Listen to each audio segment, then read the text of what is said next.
How you guys doing? We're back with Chainsaw Girl, and we are doing a simple service on a 465 Rancher. Just routine maintenance. All right, guys, we're going to start, like I said, a 465 Rancher. It's a 2017, so it's been a couple years since we've seen it for a maintenance. So let's see what we're looking at. We're going to start by taking our bar off. Something to remember with your Ranchers and your smaller 400 saws. If your chain brake is on and you pull your side cover off, it is not going to go back on because your brake band will be set and it won't go back over your clutch. So always remember, chain brake off and your chain is moving before you pull your side cover off.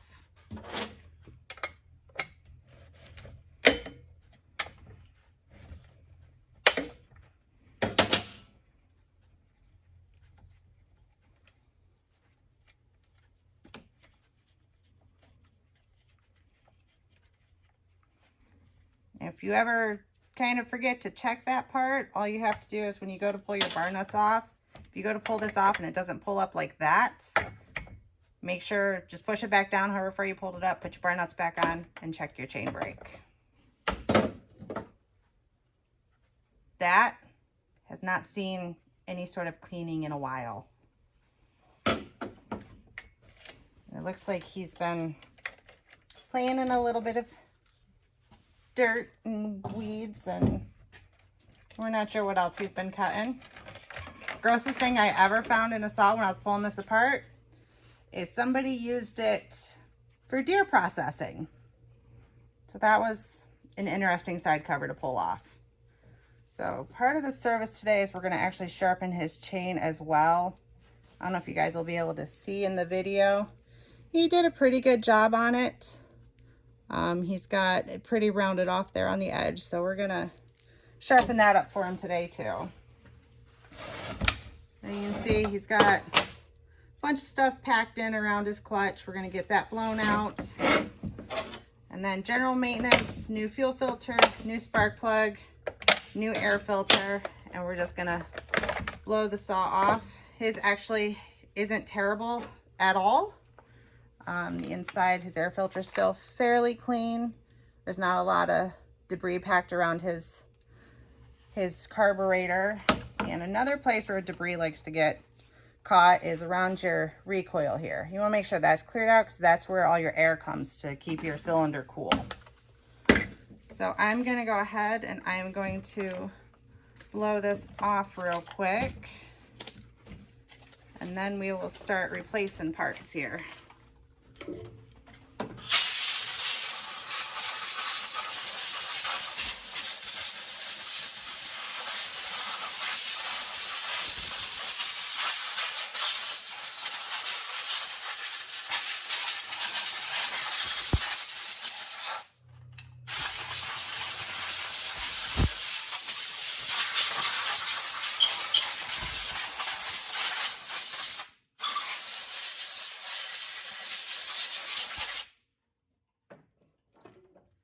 Another part of this service is going to be attaching the saw to the computers. It is an auto tune, which means it has that computerized carburetor. So we're going to put that on the computer system and make sure we don't have any issues there. Also, if it has any updates, we'll do those as well. Another thing I do on all my services is I dump the fuel because we don't know what octane they're using, what mix they're using. So I've already dumped the fuel in this saw. We're going to actually add Husqvarna's pre-mixed 50-to-1 canned fuel back into the saw when we're done with the service. Rich, you want to go grab me a can of that? I don't have any back here.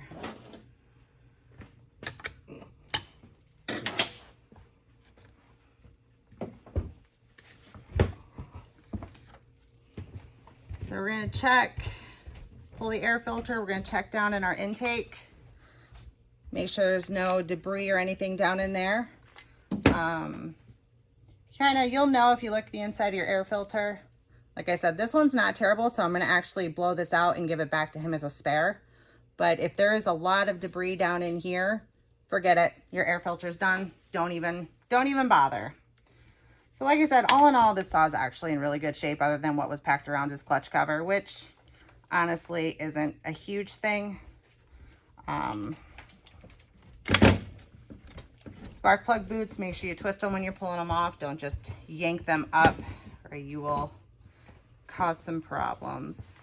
Another thing, just take a peek at fuel lines when you're down in here. Make sure nothing looks like it's cracked or getting messed up or anything like that.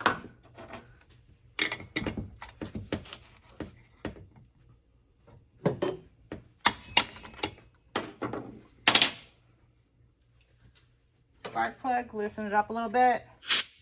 Take a little air, blow anything out around it so you're not dropping anything down into your cylinder. And his actually did have a little bit packed just underneath there.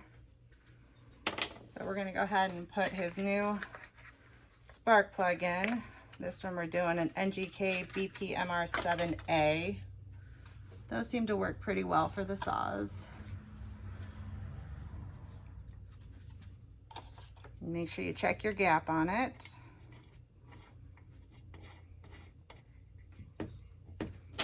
And then just snug it down. It doesn't have to be impact tight, but you want it snug enough it's not gonna back out on you.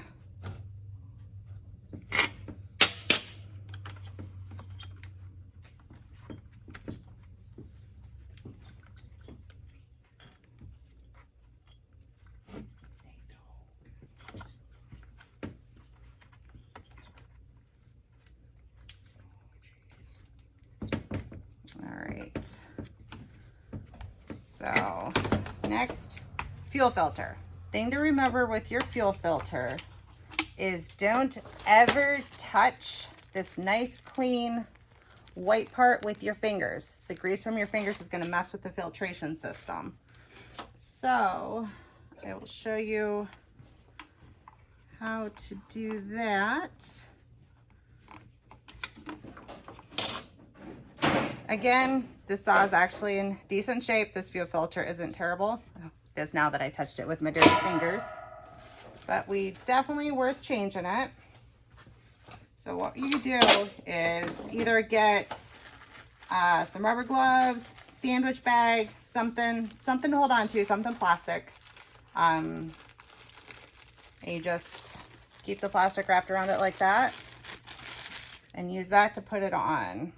So you just slide it on and then push it back down in. Simple as that. Doesn't take too much effort to put those back in. So we are gonna actually go get this put on the computer here quick and get this chain sharpened. And when we come back, we'll have part 2 and we'll have everything put back together and we'll fire it up for you. We'll be back in a bit. All right, everyone, we are back with the 465 Rancher. We did put it on the computer. Everything was good, numbers all good, no error codes, no updates were needed. He's actually only put 5 hours on this saw. So the computer even tells us that. So we have the new air filter, new spark plug, new fuel filter. We did get the side cover cleaned out, and something I want to show you guys, hopefully you can see it in the video, is the brake band is not sitting quite where it's supposed to be. There are grooves that it's supposed to be resting down on. Let's see if I can show ya. And it's not quite in there. So we're gonna actually push it, real simple, just push it down into those grooves. It was just, so much was worked up around it that it actually pushed the brake band up a little bit. So we got that all cleaned up and put back where it needs to be. We got the chain sharpened up. So we're gonna put our cover back on here. Oop, actually I just noticed something I missed earlier. Let's see if I can show you guys. If you look on the muffler there is supposed to be a screen that sits right in here. You can see the screw's missing and the screen is missing. That needs to be replaced before I can send that back out of the shop. That's actually a really important part to have on your saw because it stops any sparks from flying out of your muffler and catching the woods on fire. So it's kind of a big deal. So we are going to get that replaced. Probably something I'll have to order. But that's checking your saw over. So we're going to get that fixed up for him, but we'll go ahead and get the rest of this put back together. So the bar here, when you're changing your bars out or flipping them over or whatnot, when you're putting new chains on, you want to check this hole right here is your oil hole. You see that one's clogged on this side. It is open on this side. This is the side that was setting against his saw. So we're going to actually blow this bar off. If you are using air to blow the bar off, make sure you go away from your tip so you're not blowing anything into the tip.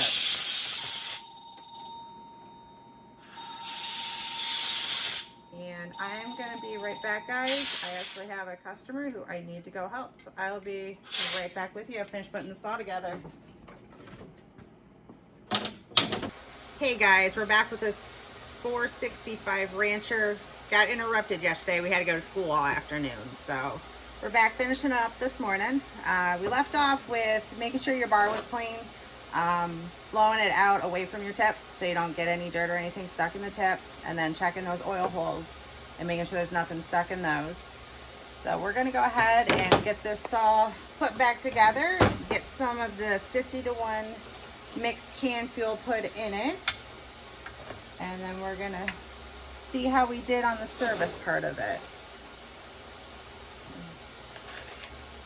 Being an auto tune, this actually has a few little quirks to it, which we'll do another video on that as far as tuning your auto tune saw. Don't know if this one's going to act up on us today and cause it to be tuned or not, but we will see what we have to do. I do this every time I miss the sprocket.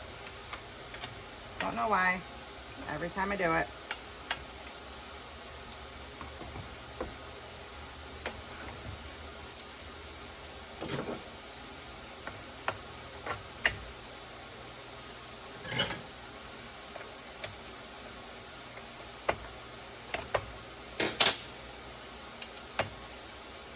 I'll show you how I like to tighten my chains down. Everybody's different.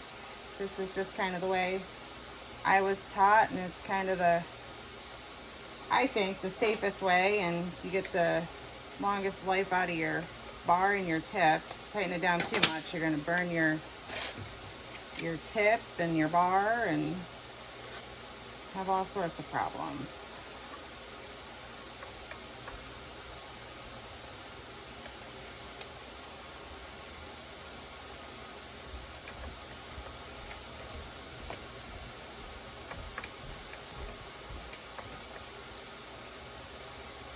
So I like to have it tight to the point where you can pull up on the chain and it's just, the drivers are just to the edge of the bar. That gives it enough freedom to slide. It's still tight enough it won't pop off. I don't know, maybe we can see it here. Kind of like that. So we're gonna use Husqvarna's 50-to-1 can fuel. This stuff's pretty great. Can unopened, the fuel will last for 5 years. Once it's been opened, it's good for 2 years. It's really good if you know your saw is going to be sitting for a while. Last tank of fuel, run the can fuel through it. You can set it, let it set, not have to worry about it, fire right up when you go to pick it up again. We actually had it sitting in a piece of equipment for 3 years and fired second pull. So this stuff's pretty great, especially if it's something where you're going to be letting your saw set for a while. So we're going to go ahead and start this and see what happens. If I did my job right, it's going to fire right up.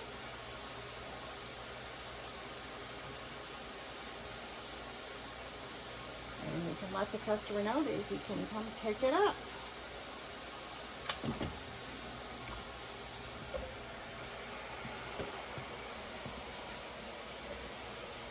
Okay. Yep.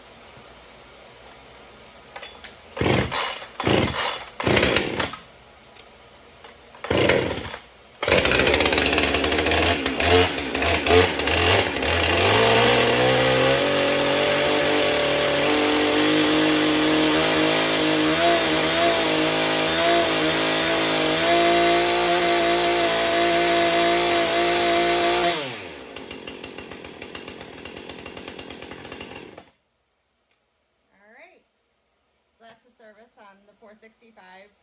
Like we said here a little earlier, I do have to replace the screen in that muffler. But we will get that done before we send it back out with the customer. Like I said, you need to have that in there. It's the best way to protect yourself, protect the wood you're around, keeping everybody safe. So till the next video, we'll see ya.